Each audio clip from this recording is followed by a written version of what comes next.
आदरणीय श्री नाना भाऊ पटोले जी, महाराष्ट्र के हमारे प्रभारी आदरणीय श्री रमेश चेन्नीथला जी, महाराष्ट्र प्रदेश के पूर्व मुख्यमंत्री आदरणीय श्री पृथ्वीराज चौहान जी, हमारे कांग्रेस पार्टी के नेता और विधानसभा मंडल में विरोधी पक्ष नेता आदरणीय श्री विजय वडेट्टीवार जी, डॉक्टर सतीश चतुर्वेदी जी, सम्मान्य खासदार आमदार, कांग्रेस पार्टी के सभी पदाधिकारी, भाइयों बहनों और दोस्तों, सुबह का भूला अगर शाम को घर आ जाए तो उसे भूला नहीं कहते। आज आदरणीय श्री गोपाल दास जी अग्रवाल, जो आपके जिले की आन बान शान, कांग्रेस पार्टी में पुनर्प्रवेश कर चुके हैं, मैं उनका मनपूर्वक सहृदय अभिनंदन करता हूं। दोस्तों, यह भंडारा गोंदिया का क्षेत्र है। इस क्षेत्र का अपना एक इतिहास रहा। मुझे याद है 1978 जब इंदिरा कांग्रेस बनी थी और ऐसी देश के अंदर माहौल था कि अभी कांग्रेस पूरी तरह से समाप्त हो चुकी है। इसी जिले का एक भूमिपुत्र अपनी आवाज को बुलंद करते हुए आगे बढ़ा और देखते देखते महाराष्ट्र के प्रदेश में कांग्रेस की सरकार लाने में कामयाब हुआ था। ये मैं भूल नहीं सकता हूं।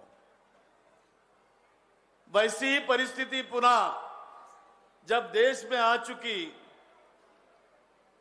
और कंधों पे भार आया आपके भूमिपुत्र नाना पटोले जी के, एक किसान पुत्र, एक किसान की बुलंद आवाज।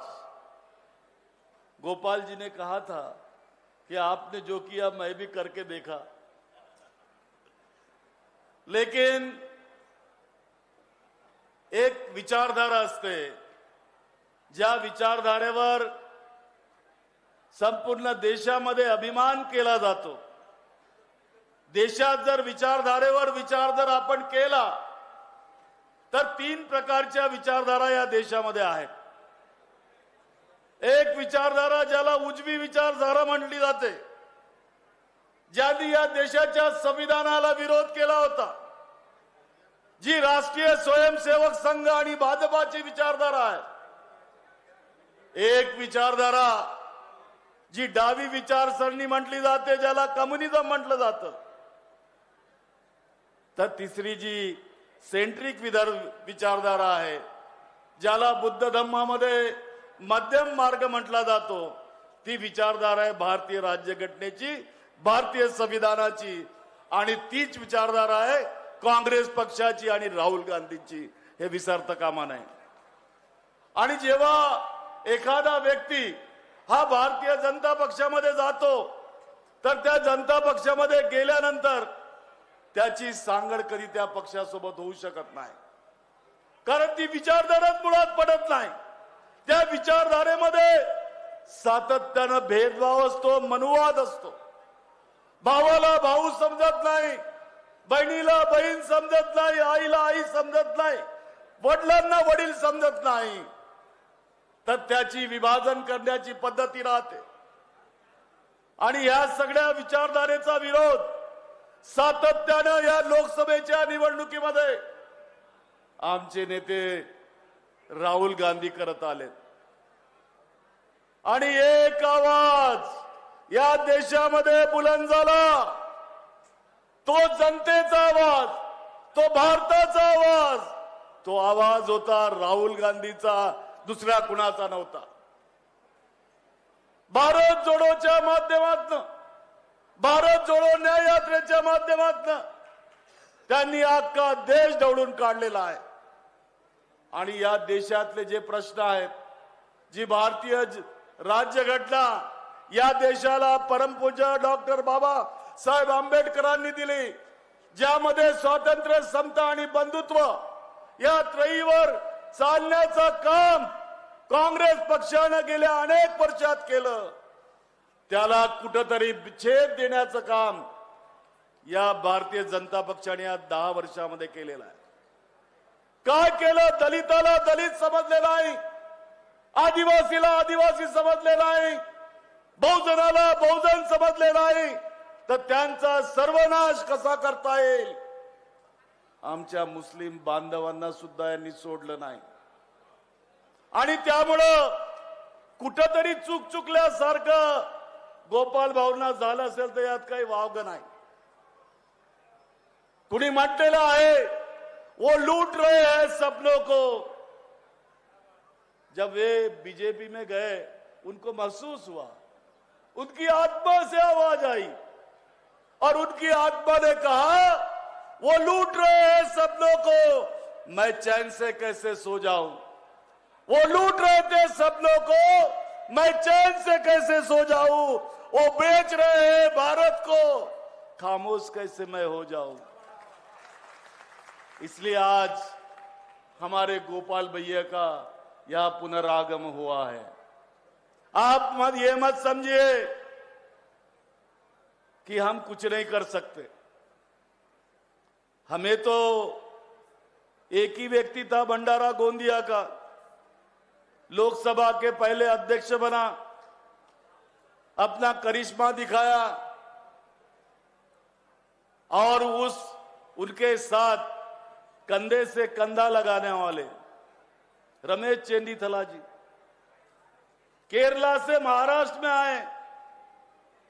मराठीमध्ये म्हटलं जातं की एखाद्याचा पायगुण जर चांगला ठरला तर काय होऊ शकतं, तो 2024 ने लोकसभा में दिखा दिया है. आपके पैर इस महाराष्ट्र की धरती को लगे और नाना भाऊ का हाथ आपने हाथ में लिया और लोकसभा में चमत्कार हुआ है और कांग्रेस पार्टी सबसे बड़ी पार्टी करके यहां खड़ी हो चुकी है. अभी कोई रोक नहीं सकता. नाना भाऊ, आपको चिंता करने की जरूरत नहीं.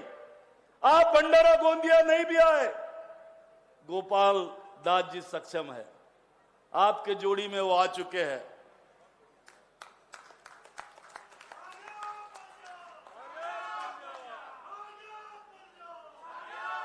आपके सांसद कह रहे थे कि 364 दिन हम बैल को खेतों में जुताते हैं, एक दिन उसकी पूजा करते हैं, लेकिन एक बैल से कुछ नहीं होता. जब तक जोड़ी नहीं रहेगी तब तक सिंचाई हो नहीं सकती.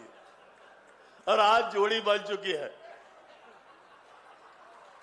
अब पुराने लोग अगर याद कर रहे होंगे तो कभी तो भी कांग्रेस का सिंबल बैल जोड़ी था, ये मत भूलिए. और जब जोड़ी ये 2 उंगलियों में बढ़ जाती है तो वी बनती है, और वी का मतलब होता है विक्ट्री. वी का मतलब होता है विक्ट्री. तो ये जोड़ी विक्ट्री लेकर आपके भंडारा गोंदिया में आए बगैर नहीं रहेंगी और अपना कांग्रेस का परचम पूरे महाराष्ट्र में आगे बढ़ाकर यहां पर महाविकास आघाड़ी की सरकार लाए बगैर नहीं रहेंगी. ये मैं आपको बता देना चाहता हूं. कुछ लोग होते हैं मेंढक जैसे ड्राव करने वाले. उनको लगता है कि गोंदिया ये कांग्रेस की सीट नहीं रहेगी. मैं मंच पे बैठे सब लोगों के साक्षी के साथ आपको बताता हूं कि ये गोंदिया की सीट कांग्रेस की थी और कांग्रेस की रहेगी, दूसरे किसी की हो नहीं सकती है. और ये जो आवाज महाराष्ट्र के एक कोने से गोंदिया से निकलेगी तो कोंकण के सिंधुदुर्ग तक जाकर मुंबई में पहुंचेगी और अपनी सत्ता लाए बिगड़ नहीं रहने वाली. यह भी मैं यहां बताना चाहता हूं आपको. आप नहीं जानते हो रमेश चेन्नीथला जी क्या चीज है. मूर्ति लहान कीर्ति महान. लाल बहादुर शास्त्री जी को आपने देखा होगा, जय जवान जय किसान का नारा दिया था। पूरे देश में चमत्कार हुआ और देश में एक ऐसा माहौल बन गया कि सारा देश भारतमय बन गया। आज उसी प्रकार रमेश चेन्नीथला जी यहां आए हैं कांग्रेस का साथ देने के लिए। कांग्रेस का परचम नाना भाऊ के हाथ में देकर उसको ऊंचा उठाने के लिए, नाना भाऊ पे हाथ में जो जिम्मेदारी दी गई है विदर्भ की आवाज को बुलंद करने की। महाराष्ट्र में केवल एक ही ऐसा प्रदेश है रमेश जी कि जो महाराष्ट्र में सरकार बना सकती है और वो है हमारा विदर्भ प्रदेश, दूसरा कोई प्रदेश नहीं है। आप चिंता मत कीजिए, आप अपने मित्रों पक्षों के साथ बातचीत करते वक्त ज्यादा से ज्यादा सीटें इस विदर्भ में लाइए। आपको आप जितनी सीटें देंगे हम 99% सीटें यहां जीतकर आपको महाराष्ट्र की सरकार को देने वाले हैं, क्योंकि ये हमारे भी भविष्य का सवाल है। किसी ने कहा है कि नाना भाऊ की ऊंचाई भी नाप के देख लीजिए, जितनी उनकी ऊंचाई है उतना ही ऊंचा उनको बनाए बगैर रहना है नहीं है हमको। हम शांत नहीं बैठ सकते। इसलिए साथियों, मैं आपका ज्यादा वक्त नहीं लेता। एक अच्छा साथी, मैंने विधानमंडल में उनको मेरे साथ काम करते हुए देखा है। काफी तड़प है गोपाल जी के दिल में कि गोंदिया का विकास, जब देखो गोंदिया का विकास, मुझे ये चाहिए, मुझे वो चाहिए। और मंत्रियों ने अगर नहीं दिया तो जब विधानसभा का सत्र लगता है तो इनका कॉलिंग अटेंशन फिक्स रहता है। ये बात लक्ष्यवेधी लगाते और लक्ष्यवेधी लगा के मंत्रियों के साथ मांडवली करके गोंदिया के लिए कुछ तो भी लेके आते हैं। ये कोई छोटा आदमी नहीं है, जैसा बोलता है वैसा करता भी है। और हमें तो चाहिए भी वैसे। नाना भाऊ भी पक्कड़ है और गोपाल दास भी पक्कड़ है, जो बोलेंगे वो करके बताएंगे, पीछे नहीं हटने वाले। और बात में भी तो कमी नहीं है ना, वक्तृत्व के धनी भी है। हिंदी रहे या मराठी रहे, तुमची आवाज विधानसभेत तर पोहोचवतात ना की नाही, पोहोचवतात की नाही? नाना भाऊची आवाज विधानसभेतही गाजली आणि लोकसभेत सुद्धा तुम्ही पाहिलेली आहे। त्यामुळं हीच आवाज पुन्हा एकदा या गोंदियाच्या धरतीमधून, गोंदियाच्या भूमीमधून सर्व देशात कशी पोहोचेल। आणि जे 2-4 उचक्के बोंबलत असतात ना, त्यांचं थोबाळ कसं बंद करायचं हे काम तुम्हा सगळ्यांना करायचं आहे। हीच विनंती या ठिकाणी करतो आणि गोपालदासजींचं स्वागत करतो। धन्यवाद, नमस्कार।